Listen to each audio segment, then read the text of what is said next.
Assalamualaikum ayah bunda, semoga sehat selalu. Di sisi lain, Nia dan Chandra yang bersama dengan Hana dan teman komunitasnya baru sampai di panti asuhan yang dimaksud Hana. Nia celingukan menatap area panti tersebut saat dia baru saja turun dari mobil Chandra. "Kenapa nih?" tanya Chandra yang heran. Nia menggelengkan kepalanya bertanda bahwa tidak apa-apa. "Aku sudah 5 tahunan tinggal di dekat daerah sini. Tetapi aku tidak mengetahui bahwa ada panti asuhan di sini," jawab Nia dengan santai. "Ya iyalah, kan kamu hanya di rumah saja saat bersama Ilham. Keluar-keluar pasti hanya ke rumah tetangga terdekat saja," jawab Chandra yang memang benar adanya. Nia menganggukkan kepalanya menjawab ucapan Chandra. "Ya sudah, yuk masuk. Temanmu sudah masuk dahulu itu," ajak Chandra kepada Nia. Nia mengangguk dan dengan segera dia melangkah memasuki area panti asuhan. Nia terenyuh kalau melihat anak-anak panti yang sangat senang saat ada yang berkunjung walau hanya ingin berkenalan saja. "Hai tante," sapa salah satu anak panti tersebut kepada Nia. Nia yang awalnya hanya diam melamun pun kini dia menoleh ke arah anak tersebut dengan senyuman. "Hai," sapa Nia balik. "Nama tante siapa?" tanya anak tersebut. "Nama tante Nia. Kalau ini Om Chandra," jawab Nia sembari memperkenalkan dirinya dan Chandra. Chandra ikut menoleh dan tersenyum. "Halo Om," sapa anak tersebut kala melihat Chandra yang tersenyum tulus. Chandra mengangguk kepalanya dengan sopan. "Nama kamu siapa?" Kini bukan Nia melainkan Chandra yang bertanya. "Namaku Farel Om." "Salam kenal ya," jawab anak tersebut yang bernama Farel. "Wow, nama yang keren seperti orangnya," puji Nia yang dijawab dengan senyuman oleh Farel. "Terima kasih tante. Tante dan Om juga sama-sama cantik dan ganteng," jawab Farel lagi yang membuat Nia dan Chandra tertawa. "Anak-anak tante dan Om pasti sama-sama cantik dan ganteng," lanjut Farel secara tiba-tiba yang membuat Nia dan Chandra terdiam dari tawa mereka. Nia dan Chandra saling tatap kala mendengar ucapan Farel. Farel yang melihat itu pun dibuat bingung. Dia merasa tidak enak hati sekarang ini. Aku salah bicara ya Tan Om?" tanya Farel yang merasa tidak enak. Nia menoleh ke arah Farel lalu menggelengkan kepalanya. "Kamu tidak salah karena kamu belum tahu. Tapi tante dan Om ini belum menikah. Kita masih sebatas bos dan sekretaris dalam pekerjaan saja. Tetapi tante dan Om punya komitmen untuk melangkah ke jenjang yang serius," jawab Nia memberi pengertian kepada Farel. "Ta'aruf maksudnya?" tanya Farel yang membuat Nia dan Chandra kebingungan untuk menjawabnya. Tante tidak tahu bisa dikatakan ta'aruf atau tidak. Yang jelas niat kita memang tidak pacaran. Tetapi saling mengenal satu sama lain, setelah itu jika kita cocok kita akan langsung menikah. Iya kan Ken? Terang Nia sembari meminta dukungan kepada Chandra. Chandra pun mengangguk mengiyakan ucapan Nia. Iya, jadi kita hanya hubungan dengan komitmen saja. Tidak saling menyapa dengan kata sayang. Kita akan menjalani apa yang ada saja. Jika memang kita cocok, maka kita akan melangsungkan pernikahan tanpa pacaran gitu, ucap Chandra menimpali ucapan Nia. Farel mengangguk paham dengan ucapan Nia dan Chandra. Lalu dengan tiba-tiba Nia dan Chandra dibuat terkejut kala melihat ekspresi Farel yang menundukkan kepalanya. "Kamu kenapa?" tanya Nia kepada Farel. Farel menatap ke arah Nia. "Menurut tante pernikahan itu untuk apa?" Pertanyaan Farel membuat Nia dan Chandra kaget. "Maksudnya apa semua orang melakukan pernikahan itu hanya untuk sekedar memiliki anak?" tanya Farel lagi. "Jika iya, kenapa mereka memiliki niat untuk menikah dan memiliki anak lalu membuangnya begitu saja?" ucap Farel lagi yang membuat Nia dan Chandra kebingungan. "Farel, aku berbicara seperti ini karena aku menjadi salah satu korbannya Tan." Ucapan Farel kali ini benar-benar membuat hati Nia dan Chandra semakin sakit. "Aku tidak tahu siapa orang tuaku. Yang aku tahu aku tumbuh besar di panti ini dengan anak-anak yang lain yang aku kira mereka saudara kandungku. Tetapi ternyata bukan. Kita hanya beranggapan sebagai saudara bukan benar-benar saudara kandung. Jangankan saudara kandung, saudara sepupu saja bukan," terang Farel yang masih didengar setia oleh Nia dan Chandra. Nia dan Chandra masih diam saja mendengar cerita dari Farel. Mereka juga merasakan apa yang dirasakan Farel. Chandra diam-diam memegang tangan Nia mengusapnya lembut memberi ketenangan. Dia tahu bahwa Nia tidak sekuat yang dia lihat. Dia tahu Nia pasti ingin menangis rasanya, tetapi Nia masih mencoba untuk menahannya. Om Tante, jika suatu saat nanti Om dan Tante menikah, jangan sampai Om dan Tante bersikap seperti ibu dan ayahku ya. Jadilah orang tua yang baik untuk anak-anak Om dan Tante nantinya. Karena menjadi yang terbuang seperti ini sangatlah sakit. Apalagi ketika kita mengetahui bahwa orang yang merawat kita, menyayangi kita selama ini bukanlah orang tua kandung. Lanjut Farel membeberkan semua unek-uneknya kepada Nia dan Chandra. Maaf jika aku membuat Om dan Tante bersedih. Aku hanya nyaman ketika berada di sisi Om dan Tante. Sebelumnya aku tidak pernah seperti ini. Tapi kali ini aku merasakan kenyamanan ketika bertemu dengan Om dan Tante. Ucap Farel mengakhiri perkataannya. Nia menoleh ke arah Chandra. Mereka berdua saling tatap satu sama lain. Lalu Nia kembali lagi menoleh ke arah Farel. Kamu punya kenangan dari orang tuamu? Atau sekedar fotonya gitu? Siapa tahu Om dan Tante bisa membantumu mencari keberadaan mereka. Ucap Nia dengan lembut di hadapan Farel. Farel menggelengkan kepalanya. Dia tidak memiliki apapun yang bersangkutan dengan kedua orang tuanya. Tidak perlu mencari mereka Om Tante. Aku ikhlas menjalani takdirku yang seperti ini. Walaupun aku tidak tahu apa kesalahanku. Tapi mungkin bagi mereka kehadiranku adalah kesalahan yang sangat fatal. Aku sudah berjanji pada diriku sendiri. Jika suatu saat nanti mereka menemuiku dan meminta maaf kepadaku, akan tetap ku maafkan walaupun aku tahu mereka tidak akan ada niat seperti itu. Jawab Farel sembari tersenyum. 10 tahun lamanya aku berada di sini. Aku tidak tahu dunia luar seperti apa.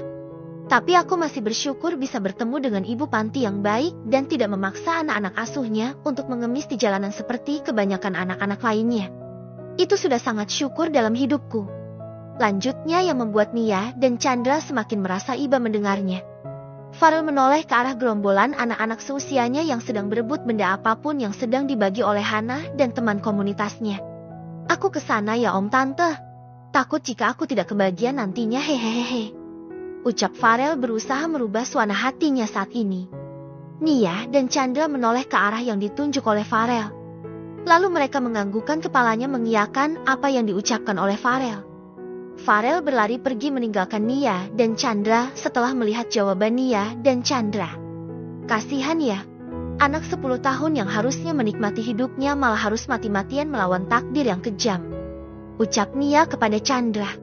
Kita bisa berdoa meminta kepada Tuhan. Tapi Tuhan memiliki kehendak untuk memberikan takdir seperti apa di hidup kita. Jawab Chandra yang diangguki oleh Nia. Nia, panggil Hana kepada Nia yang membuat Nia dan Chandra menoleh. Hana berlari kecil menghampiri keduanya. Kalian kenapa ada di sini? Tidak ingin bergabung membagikan barang pemberian kalian? Tanya Hana kepada Nia dan Chandra. Kita baru saja berbincang dengan salah satu anak panti di sini. Namanya Farel. Dia ganteng dan sopan sekali. Jawab Nia menanggapi pertanyaan Hana. Hana menganggukkan kepalanya dengan heran. Dia bisa sedekat itu dengan kalian. Bahkan aku yang sering kemari saja selalu melihatnya menyendiri dan melamun. Aku berusaha mengajaknya berbicara pun susah sekali. Ucap Hana yang membuat Nia mengangkat bahunya pelan. Dengan kita tidak kok. Bahkan dia sendiri yang menghampiri kita dan mengajak kita berbicara terlebih dahulu. Jawaban Nia semakin membuat Hana kebingungan. Sudahlah, tidak usah dibahas. Kita ke sana saja yuk. Lanjut Hana mengajak Nia dan Chandra berkumpul dengan teman-temannya.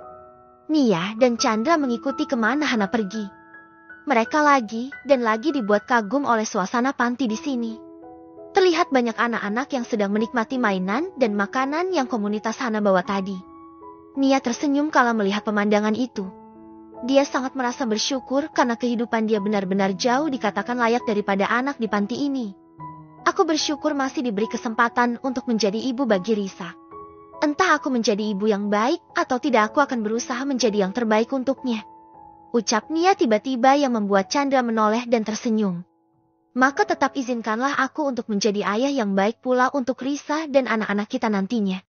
Jawab Chandra dengan diiringi sedikit gombalan yang membuat Nia memukul pelan lengan Chandra. Nia menoleh ke arah Hana. Lalu dia segera melangkah mendekati Hana yang sedang berbincang dengan teman-temannya. Nia melihat takjub ke arah Hana dan teman komunitasnya. Dia tidak percaya. Hana yang dulunya merupakan salah satu anak hits di sekolahnya, ternyata dia menyimpan perasaan yang sangat baik dan berguna untuk banyak orang. Nia rencana anak-anak minggu depan akan mengadakan makan malam bersama di panti sini. Kamu kira-kira ingin bergabung tidak?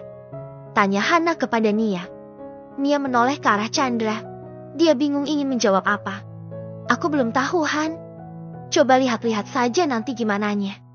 Takutnya jika aku menyanggupi malah nanti ada kerjaan dadakan yang tidak bisa aku tinggal. Tapi kalau aku free lagi aku pasti akan ikut. Jawab Nia memberi pengertian kepada Hana. Hana menganggukkan kepalanya menyetujui ucapan Nia. Ya sudah, kamu kabar-kabar saja nanti ya. Jawab Hana yang diangguki oleh Nia. Mas, nanti apapun yang diberikan oleh ayah, aku harap kamu jangan banyak protes ya. Ucap Randa mengingatkan Ilham. Ilham menganggukkan kepalanya. Iya deh, pasti. Jawab Ilham seadanya. Mereka berdua kini berada di perjalanan menuju ke rumah Pak Abdul, ayah kandung Randa. Randa yang sedang duduk di jok belakang motor milik Ilham pun terpaksa memeluk mesra Ilham. Jarak rumah Ilham dan Pak Abdul tidak terlalu jauh. Maka dari itu mereka memutuskan untuk menggunakan motor agar menghemat bahan bakarnya. Aku jadi tidak sabar ingin menjadi juragan buah. Batin Ilham di dalam hatinya sembari tersenyum penuh arti. Ilham melirik ke arah Randa lewat spionnya. Terlihat Randa yang sedang menatap ke arah rumah-rumah warga yang sedang mereka lewati. Tidak ada obrolan sama sekali di antara mereka. Ilham yang fokus menyetir dan Randa yang hanya terdiam di bonceng Ilham. Beberapa saat kemudian, mereka sampai di rumah orang tua Randa.